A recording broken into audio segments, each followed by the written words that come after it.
संसद की बात करते हैं तो कल संसद के बाहर से एक ऐसी तस्वीर सामने आई थी जो कि अब देश भर में जिसे लेकर चर्चा बनी हुई है, और वो तस्वीर थी राहुल गांधी की और रवनीत बिट्टू की। राहुल गांधी ने रवनीत बिट्टू को कुछ ऐसा कह दिया जिसके बाद बीजेपी नाराज हो गई है और पूरे देश भर में आज प्रदर्शन करेगी बीजेपी। इसकी तैयारी की जा रही है। आपको बता दें कि बीजेपी ने इसे सिखों का अपमान कहा है और देश भर में इसके खिलाफ आज वो प्रदर्शन करेगी। कांग्रेस दफ्तरों पर प्रदर्शन करेगी भारतीय जनता पार्टी। ये दो तस्वीरें हैं आपके सामने। पहली तस्वीर आप देखिए जहां संसद के बाहर राहुल गांधी मौजूद थे, अपने साथियों के साथ में प्रदर्शन वो कर रहे थे, और तभी रवनीत बिट्टू जब वहां से गुजरते हैं तो कुछ ऐसा कह देते हैं राहुल गांधी उन्हें, जिसके बाद ये पूरा विवाद शुरू हो जाता है। और आज बीजेपी ने तैयार की है इसी मुद्दे को उठाने की और इसके खिलाफ प्रदर्शन करने की। रवीश हमारे साथ हैं। रवीश, देखिए बात शुरू हुई थी एक टिप्पणी से, लेकिन वहां पर अब सिखों के अपमान तक बात पहुंच गई है। क्या तैयारी दिख रही है बीजेपी की?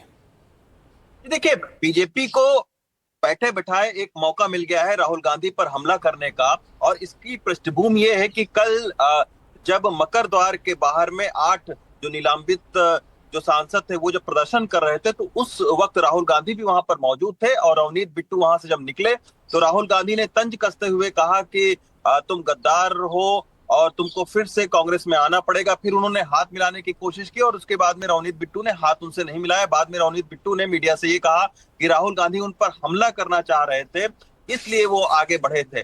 तो अब रवनीत बिट्टू के बयान के आने के बाद में कल भी हमने देखा कि भारतीय जनता पार्टी के 3 जो सीनियर सिख लीडर हैं उन्होंने बाकायदा प्रेस कॉन्फ्रेंस करके ये आरोप लगाया कि रवनीत सिंह बिट्टू को गद्दार बोला गया, जबकि वो बेअंत सिंह के पोते हैं। बेअंत सिंह वही शख्स हैं जिनको आतंकवादी घटना में मार दिया गया था।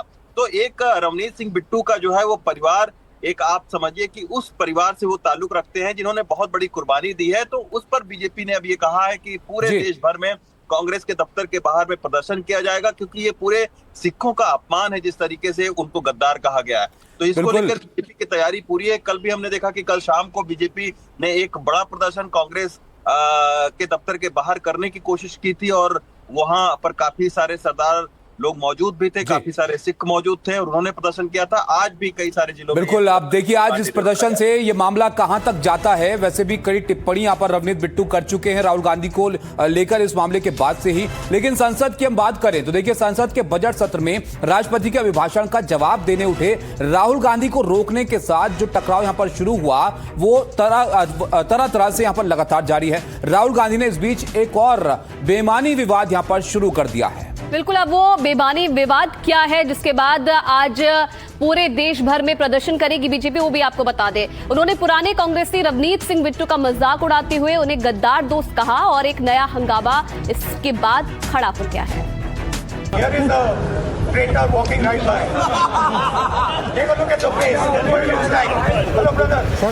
केंद्रीय मंत्री रवनीत सिंह बिट्टू ने सोचा नहीं होगा कि संसद के मकर द्वार की ओर बढ़ते हुए उनके साथ अचानक ये सलूक होगा। इस द्वार पर एक पोस्टर के साथ बैठे राहुल गांधी ने अचानक उन्हें ट्रेटर फ्रेंड, गद्दार दोस्त कहा और बाकी सांसद ही करते हुए बिट्टू का मजाक उड़ाने लगे। इस ताने के बाद राहुल गांधी ने उनकी ओर हाथ बढ़ाया। रवनीत सिंह बिट्टू भी कहते सुने गए कि वो देशद्रोहियों से हाथ नहीं मिलाते। रवनीत सिंह बिट्टू कांग्रेस के पुराने नेता रहे। पंजाब के पूर्व मुख्यमंत्री बेअंत सिंह के पोते हैं। अनंतपुर और लुधियाना से कांग्रेस के टिकट पर 3 बार लोकसभा चुनाव भी जीता। 2021 में वो लोकसभा में कांग्रेस के नेता भी रहे, लेकिन उसके बाद वो बीजेपी में शामिल हो गए। राजस्थान से राज्यसभा में भेजे गए और अब राज्य मंत्री हैं। शायद साथ छोड़ने की एक कसक थी जो राहुल गांधी ने इस तरह उन पर ताना मारते हुए निकाली। एनडीटीवी से बात करते हुए रवनीत सिंह बिट्टू ने कहा, राहुल गांधी इस लायक नहीं है कि उनसे हाथ मिलाया जाए। कहीं ना कहीं जब ये मुझे कह के देखो कितनी गलत फहमियां भी, मैं कितना बड़ा राजकुमार हूं, गांधी फैमिली, मैं बुरा भला कह के भी मैं हाथ आगे करूंगा और मुझसे हाथ मिलाएगा। मैंने कहा राहुल जी आप देश के दुश्मन हैं, फौज के दुश्मन हैं, यही बात अंदर कर रहे हो। कांग्रेस ने याद दिलाने में देर नहीं की कि बिट्टू आज जो भी हैं, कांग्रेस और राहुल गांधी की बदौलत हैं और उन्होंने धोखा दिया है। तो ये यहाँ तक जो बिट्टू जी को बोला है, बनाया है, किसने बनाया है? राहुल गांधी जी। अगर राहुल गांधी जी ना होते तो क्या बिट्टू कभी संसद बन पाते हैं? यूथ कांग्रेस का अध्यक्ष बनाया, 3 बार संसद बनाया। ट्रेटर फ्रेंड कहना सही है। मेरी सुनो कि एक व्यक्ति जब धोखा इस तरीके से चला जाए, धोखा देके, वो परिवार जिसको सब कुछ दिया हो राहुल गांधी ने, क्या ये अच्छी बात है? लेकिन कांग्रेस ऐसे कितने नेताओं को मकर द्वार पर रोकेगी जो बीते कुछ वर्षों में पार्टी छोड़ बीजेपी में जा चुके हैं? अच्छा होता राहुल गांधी और उनके सहयोगी ऐसे किसी विवाद से बचते।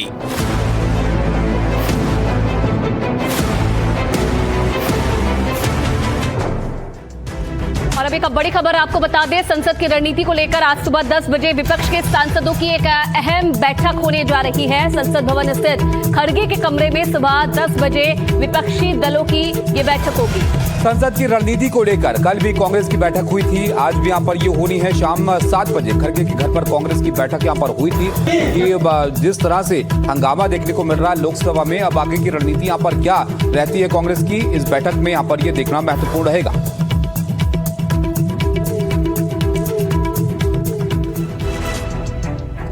उधर खबर यह भी है कि आज राज्यसभा में भाषण देंगे पीएम मोदी। कल लोकसभा में विपक्ष के हंगामे के बीच पीएम का भाषण नहीं हो सका था और अब ये जानकारी मिल रही है कि राज्यसभा में पीएम का भाषण होगा और शाम 5 बजे कल जैसे ही सदन की कार्रवाई शुरू हुई थी उसके बाद हंगामा काफी हुआ था और कार्रवाई को स्थगित करना पड़ा था। विपक्ष की महिला सांसदों ने पीएम की सीट की घेराबंदी कर दी थी कल, और महिला सांसदों के हाथ में बड़े बड़े बैनर थे जिन पर लिखा था जो सही है वो करो। हंगामे के चलते स्पीकर ने कार्यवाही स्थगित कर दी थी, जिससे पीएम का भाषण नहीं हो सका। माना जा रहा है कि आज राज्यसभा में आज प्रधानमंत्री नरेंद्र मोदी बोल सकते हैं। डर गए, आने से डर गए सदन में, और उनके रेल मंत्री और निशिकांत जी तो बुलेट ट्रेन की तरह भागे लड़कियों को। निशिकांत जी कई लीडर के तरह नहीं बल्कि एक बेवकूफ की तरह, अबोध बालक की तरह कर रहे हैं। राहुल गांधी गुंडे करेंगे, धक्का मुक्की करेंगे, आज तो यही स्थिति कर रखा था।